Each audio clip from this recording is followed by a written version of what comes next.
Hi there, Loy Machedo, speaking to you from loymachedo.com, and I was Loy Machedo today. The date is May 1st, 2016. Time right now is, what's the time? 1:21 in the afternoon. Okay. So, I happened to get a couple of emails. I just thought I'll answer them. So, this one, let me take this one. In the subject it says, keep it confidential. Wrong spelling. Confidential. C-O-N-F-E, whatever. Okay, fine. All right. So here it goes. Hey, dude. Okay, hi, dude. How are you? Fine. Okay.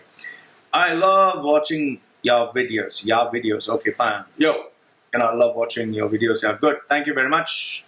As they guide me and my friends. My friends. Okay, yo. Okay, good. Big fan of yours. Good. Keep hanging. Good. Okay, my friends love watching your videos. I think you said that already, but anyway, thanks again. Although I don't agree with some of your videos. Okay, fine. I don't agree with some of the videos, but there are some we agree upon. Thank you very much. Nice to know. You're cute. So, really? Good. Okay, I'm cute. Nice to know I'm cute. But you should lose some weight. Did you have to say that along with the cute? I was just feeling good. And then you say, I need to lose weight. Okay, fine. I'll take that advice. Thank you very much. Free advice. Okay. Wanted your advice on something. Fine. Okay. My boyfriend.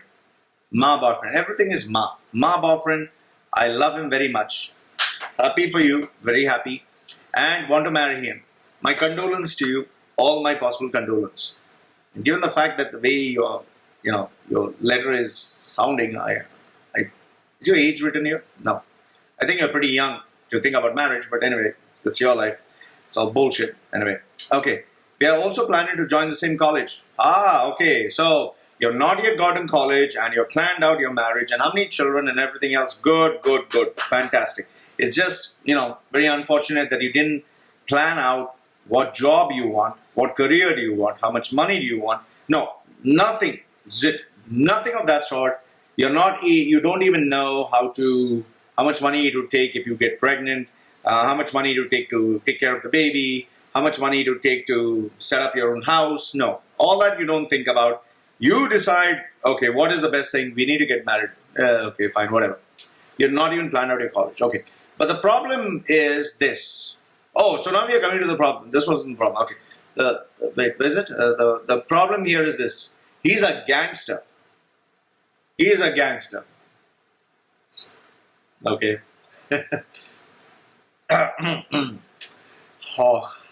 Okay. For a boy who has not even gone to college, doesn't have his money, he needs to ask his mommy and daddy for pocket money, okay, to buy chocolates and to buy whatever. He needs to ask his daddy and mommy, others will get a spanking. So he is a gangster. Ooh. Yo, okay.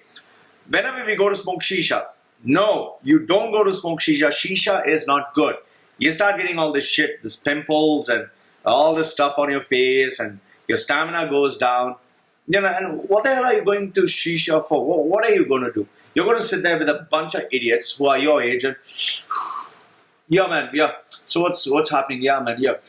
Again, shit, man, this is happening. You feel you're grown up. You feel you're an adult. You feel that, oh, I'm so important because I'm putting all this shit smoke in my mouth, so I'm great. No, that's stupid. That's absolutely stupid. You're surrounding yourself with idiots who are idiots. Everyone's an idiot. And the only thing you feel is, yeah, man, I'm grown up. There's so many things in life I need to discuss. And you talk shit. You just talk shit. So, why are you smoking shisha? You seriously should not be going to smoke shisha. Okay? Which is bad. And anyway, you're going to smoke shisha, not with your money, with mommy and daddy's money. So, that's again crap. Okay, so whenever we go to smoke shisha, he's always insulting me in front of his friends. See, the thumb rule is simple. Do unto others as you want them to do to you. So, if now, when you're in school or when you're in high school and all that, and you're going to smoke shisha, and I don't know which joint is that, where they allow underage kids to smoke shisha, and you have not yet gone to college or you're going to college, and even at this point, he doesn't respect you, that speaks very badly about that person's upbringing, that person's values, because You need to respect others. Insulting is not an option, okay? And I'm not allowed to talk to anyone. He's your friend. He's just your friend now. And at this point of your life, he's trying to be a control freak. He's insulting in front of your friends, and now he's not allowing you to talk to anyone. I mean, what kind of psycho is that? What kind of person with low self-esteem? I know he's very possessive about me. No, he's not possessive. He's an idiot. He's just an absolute idiot. What he needs is a slave. He needs a servant. He needs a maid. He doesn't need a friend. And this is not possessive. This is psycho. This is being psycho, okay? Possessive. What bullshit is possessive? Let him earn his own bloody money. Let him look after himself. Let him do something in life. Then let him show his possessiveness. What do you say, doggy? Nice doggy. If he pushes you. Okay. Possessive. But he loves me. No, this is not love. He loves himself. He loves himself. He loves his insecurity. What are you doing kissing me for? What do you want? Okay, okay. Thank you for licking my face. Thank you. Okay, he loves me, but he will not let me see his phone. Oh, okay, fine. So he can control you. He can insult you. He can check your phone, but you can't insult him.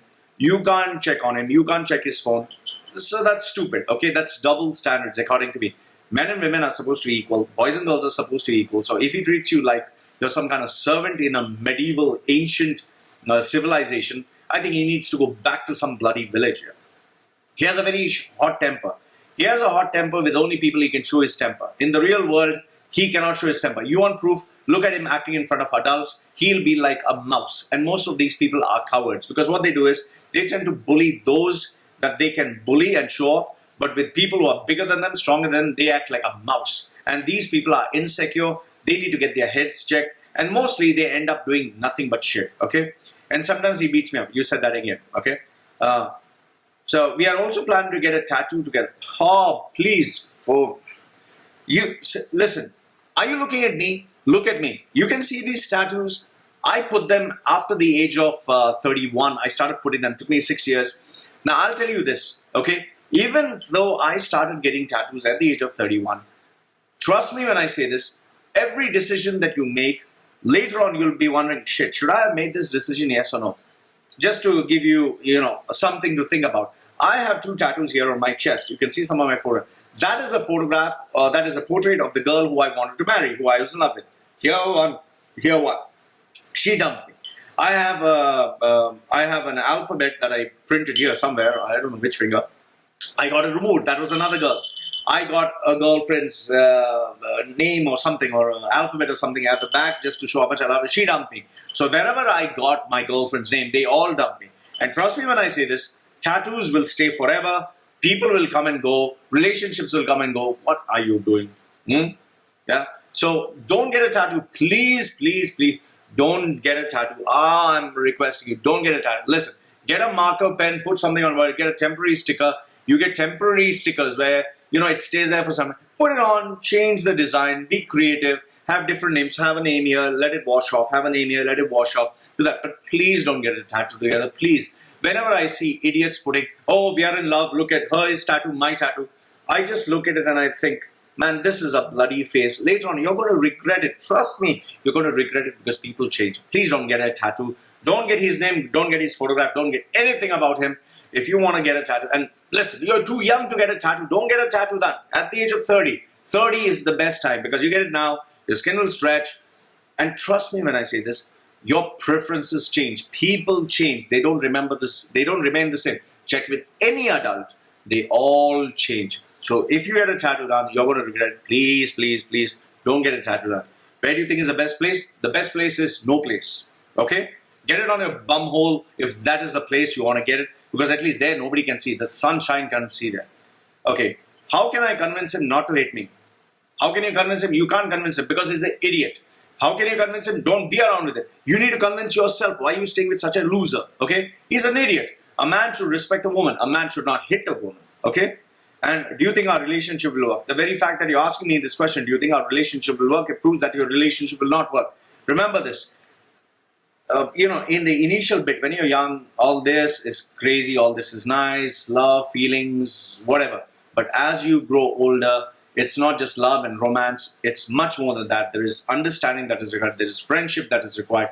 There is your capacity to earn, learn, to provide for the family, to take on responsibilities, to be someone, okay?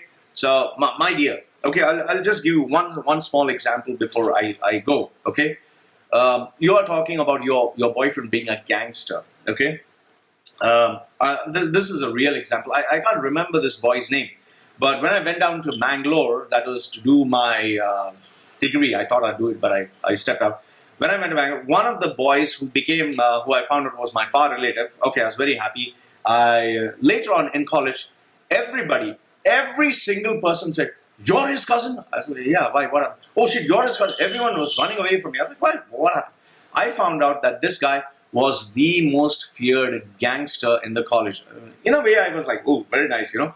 But then people started telling me stories. This guy, in Mangalore, apparently, when there were any fights, this guy, this young boy at the age of 19 or 20, he used to run in the middle of the road with a sword, a big sword in his hand and a knife.